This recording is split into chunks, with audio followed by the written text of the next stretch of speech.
ఈ ట్యుటోరియల్లో object colours morph చేయడం చూపిస్తాను. ఆబ్జెక్ట్ని సెలెక్ట్ చేసుకొని మెటీరియల్ ప్రాపర్టీస్లో నుంచి న్యూ మెటీరియల్ని అప్లై చేయాలి.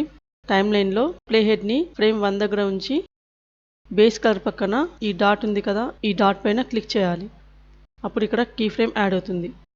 10 ఫ్రేమ్స్ తర్వాత ప్లే హెడ్ని ఉంచి బేస్ కలర్లో కలర్ చేంజ్ చేసి ఇక్కడ క్లిక్ చేసి కీ ఫ్రేమ్ని యాడ్ చేయాలి. ఇంకొక 10 ఫ్రేమ్స్ తర్వాత కలర్ చేంజ్ చేసుకొని ఇక్కడ క్లిక్ చేసి కీ ఫ్రేమ్ని యాడ్ చేయాలి. ఇప్పుడు ప్లే చేస్తాను చూడండి. స్పీడ్గా కలర్స్ చేంజ్ అవుతున్నాయి కదా, అలా స్పీడ్గా కలర్స్ చేంజ్ అవ్వకుండా కొద్దిసేపు కలర్స్ స్టేబుల్గా ఉండే విధంగా అన్ని కీ ఫ్రేమ్స్ని సెలెక్ట్ చేసుకొని షిఫ్ట్ డి ప్రెస్ చేసి కీ ఫ్రేమ్స్ని డూప్లికేట్ చేసుకొని మూవ్ చేయాలి. ఇప్పుడు ప్లే చేస్తున్నా. కలర్స్ స్టేబుల్గా ఉన్నాయి, కానీ కొంచెం స్లో చేయడానికి కీ ఫ్రేమ్స్ అన్నిటిని ఏ ప్రెస్ చేసి సెలెక్ట్ చేసుకోవాలి. ఈ ప్లే హెడ్ని ఫ్రేమ్ 1 దగ్గర ఉంచి ఎస్ ప్రెస్ చేసి స్కేల్ చేయాలి. ఇప్పుడు ప్లే చేస్తున్నా.